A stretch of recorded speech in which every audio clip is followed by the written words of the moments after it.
Chapter 30. Dan crouched beside the mailbox of 225 Queens Road in West Hollywood. The steel barrel of his gun pointed at orange sky, colored so from the reflection of the city lights off low clouds. His night vision goggles, these ones fully charged, were raised, unnecessary at this point. Moving up the driveway, edging alongside a Porsche, he touched the hood. Slightly warm. His heart accelerated.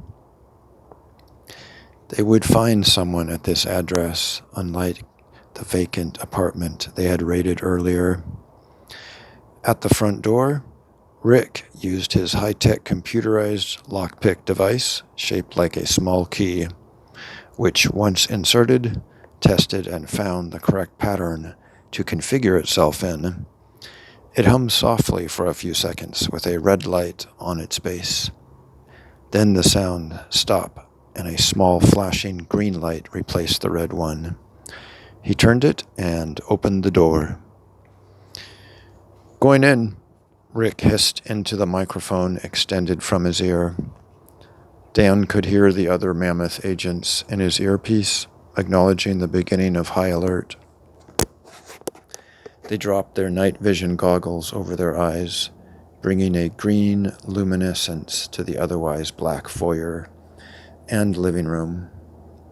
They sidled through the doorway. There were no chairs or couches in the living room, only pillows and rugs.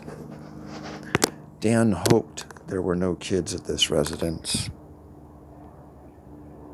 He didn't want to traumatize any children with a late-night raid. He hoped to see no frightened, innocent faces.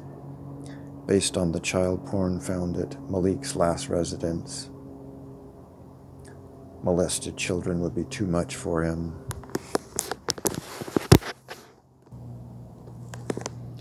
Although he and his wife didn't regularly attend a church, they believed in God and believed that child molesters would be punished for their sins. Though this didn't help Dan on nights when he had to interview these children and hear their stories of sexual abuse. On such nights, despite being sworn to secrecy, he had to talk with Gabriella for hours afterwards to rid himself of his ghastly feelings. His department offered agency psychologists, but they were not the same as his wife. These professionals were clouded with an impersonal atmosphere. They were awkward to converse with. He had to talk to someone he loved, trusted, and deemed to be a warm-hearted person. Besides, anything said in a departmental session could be shared with people higher up in the bureau. Dan had nothing to hide, but valued a personal life, wherever he could influence it to be so. In his profession, this was rare, making him treasure privacy all the more. He navigated safely to the hallway, to the bedrooms. No lights were left on, suggesting sleeping residents. The first room was an empty office. The next contained a man, apparently asleep, tucked neatly under a bedsheet. A mandolin leaned against the wall. A short table with incense sticks and a Buddha statue was in the corner. No children so far, thank God. Dan stood guard there, glad Rick indicated through hand gestures he would check the rest of the rooms. Sam, another operative, spoke through Dan's earpiece. "The outside grounds are secure." After a minute, he heard Rick in the earpiece. "The house is secure except for the back bedroom. Sam, cover the window." When he returned, Rick found the lights and flicked them on as Dan simultaneously ripped off the covers to expose any weapons that might be hidden underneath, Dan pointing his gun at the sleeping man, prepared for the worst. They flipped up their night vision goggles. The man awoke, blinking in the light. He had a short black mustache curling up at the ends.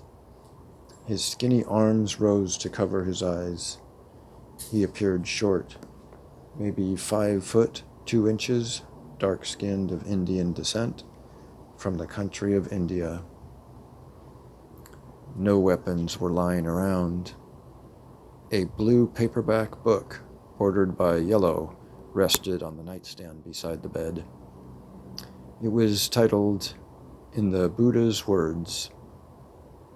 Perhaps the Indian man kept it close to repel the guilt from his wrongdoings.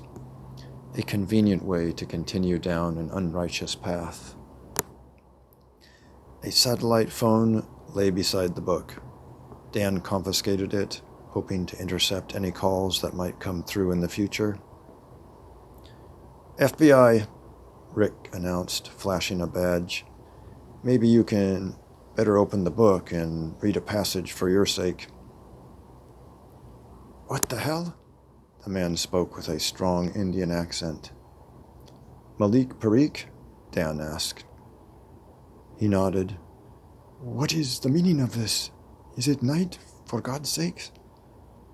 "God's not watching over you," Rick informed. "You'll be coming with us." Dan spoke to his team through the mic. "Everyone, let's wrap it up." Carl reported through the earpiece. "Roger. We'll comb through the place and meet you at headquarters in an hour." "Roger that," Dan replied. He felt good, elated. This was good progress for the case. "Let's go, Malik."